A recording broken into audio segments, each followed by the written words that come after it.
Okay, sir. I will deposit the fees as soon as possible. Sure, sir. এই যে sir আপনি কোন class অবধি পড়াশোনা করছেন? স্যার আমি তো যে 5 ফেল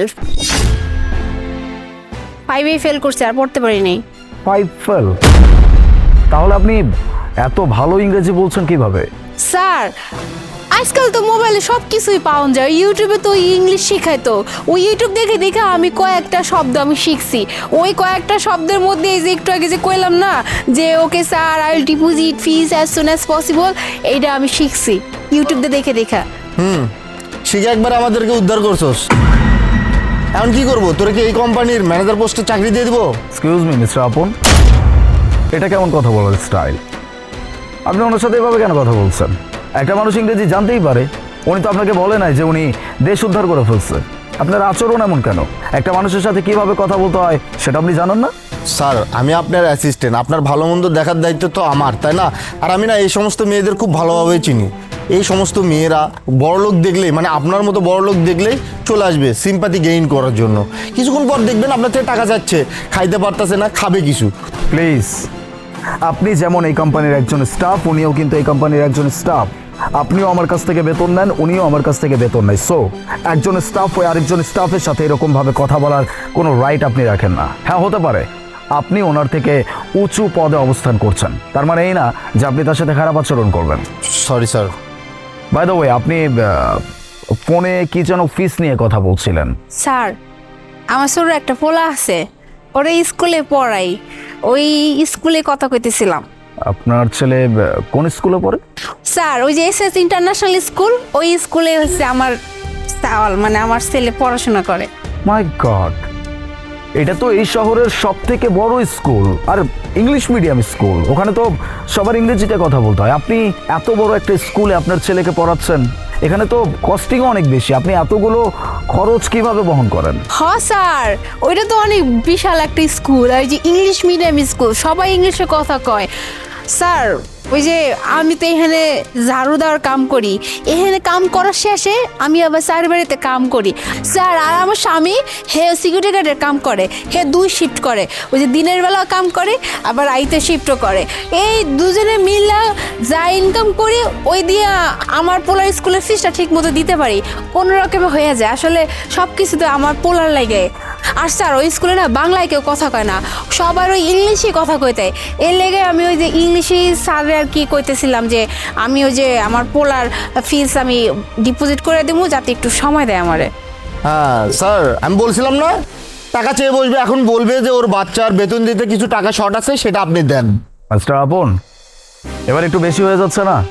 কোম্পানির বসকে আপনি নাকি আমি? আমি তো কথা বলছি নাকি? বোঝার ক্ষমতা তো আমার আছে। সো প্লিজ আরেকটাও কথা বলবেন না আপনি। বাই দ্য ওয়ে, খুব ভালো লাগলো যে নিজের সন্তানকে একটা ভালো জায়গায় আপনি পড়াশোনা করানোর একটা ব্যবস্থা করে দিচ্ছেন। তার মানে এই না যে আপনি অন্য কোথাও কাজ করেন, আমার এখানে কাজ করার পরে আরও অন্য জায়গায় গিয়ে পরিশ্রম করেন। এর জন্য আমি আপনাকে ছাড় দিয়ে কথা বলবো। আপনি এখানে জব করছেন, আপনার এখানের কাজ হচ্ছে আমাদের পুরো অফিসটা ক্লিন রাখা। সো এখানে কোনো রকম গাফিলাতি চলবে না। Got it? আরে স্যার আপনি একদম চিন্তা করেন না, আমার দ্বারা আপনার কোনো ক্ষতি হইব না, আর কমপ্লেন করার আমি সুযোগ দিব না। আমি আমার কাম সুন্দর মতো করে দিয়ে তারপরে বাকি কাজ করতে যাই, আপনি হলে চিন্তা করেন না। ওকে, চলুন।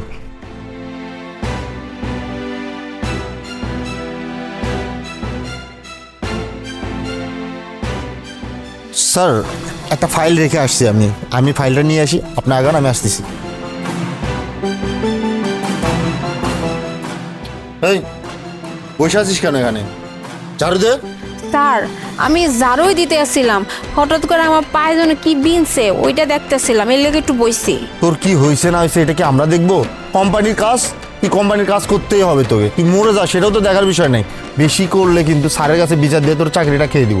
না না স্যার, আমার কাম থেকে বাইর করে না স্যার, এই কামটা গেলে আমার অনেক বড় ক্ষতি হয়ে যাব। এই কামটা করে দেখি তো আমার পোলার স্কুলে ফিস টেস্ট করে এরকম জমাইতে পারি। আমার নামে কোনো কমপ্লেন করে না, আমি আর কাজে গাফলতি করবো না। এখন যেহেতু ভুল করে ফেলছিস তাহলে তো তোকে শাস্তি দেওয়াটা উচিত, তাই না? কান্দর কান্দর, কাজ কর নিজের। মিস্টার আপন। জি স্যার। আপনি নাকি কোন ফাইল নেওয়ার জন্য আসছেন? বাই দ্য ওয়ে, আমি আজকে একটা ডিসিশন নিয়েছি। আমার অ্যাসিস্ট্যান্ট পদে আমি একজনকে প্রমোশন দিব, মানে অ্যাপয়েন্ট করব। কিন্তু স্যার আপনার অ্যাসিস্ট্যান্ট তো আমি। আপনি ছিলেন, তবে এখন আর নাই। আজকের পর থেকে আমার অ্যাসিস্ট্যান্ট পদে আমি মোনাকে প্রমোশন দিচ্ছি। মানে স্যার তাহলে আমার কি হবে? তা তো আমি জানি না। Oh by the way, thank you very much. অনেক দিন আপনি আমাদের সাথে ছিলেন, আমার সাথে ছিলেন, অনেক পরিশ্রম করছেন আমাদের কোম্পানির জন্য। That's why thank you very much. Sir ছোট মুহে এখন বড় কথা কই স্যার, আপনার যদি আমার প্রমোশন দিতেই হয় তাহলে এক কাম করেন, আপনি অন্য কোনো কাম দেন, আমি ওই কাম করে নিব। আপনি আমার অ্যাসিস্ট্যান্টের এই প্রমোশনটা দিয়েন না, কারণ হের খারাপ লাগতেছে, আর আমি চাই না আমার লাগা কেউ কষ্ট পাক বা কারো ক্ষতি হোক। আপনি হেরি অ্যাসিস্ট্যান্ট রাখেন, আমার অন্য কোনো কাম দেন। দেখছেন, যেই মানুষটার মনে কষ্ট দিয়ে আপনি কথা বলছেন, যার মনে আঘাত করে আপনি কথা বলছেন, সেই মানুষটা এখন আপনার ভালোর জন্য চিন্তা করছে। এটাই হয়। পড়াশোনা করছেন ঠিকই, তবে নিজের বিবেক আর মনুষ্যত্বকে এখনো পর্যন্ত জাগ্রত করতে পারেন নাই।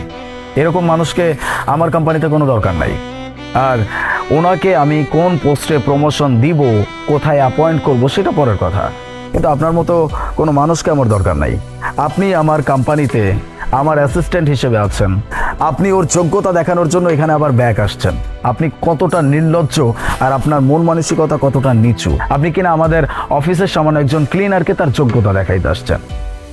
হয় না, এসব কিছু হয় না। আর আপনি যে আচরণগুলো করছেন, আমার কাছে এতটুকু মনে হচ্ছে, আমি এটা ফিল করতে পারছি, আপনার জন্য আমার রেপুটেশন যে কোথায় নেমে যাবে আমি বুঝতে পারছি। সো আপনার মতো এরকম মানুষকে আমার অ্যাসিস্ট্যান্ট হিসেবে কোনো দরকার নাই। স্যার আমার প্লিজ ভুল হয়ে গেছে, এবারের মতো মাফ করে দেন আমারে। You may leave now, leave.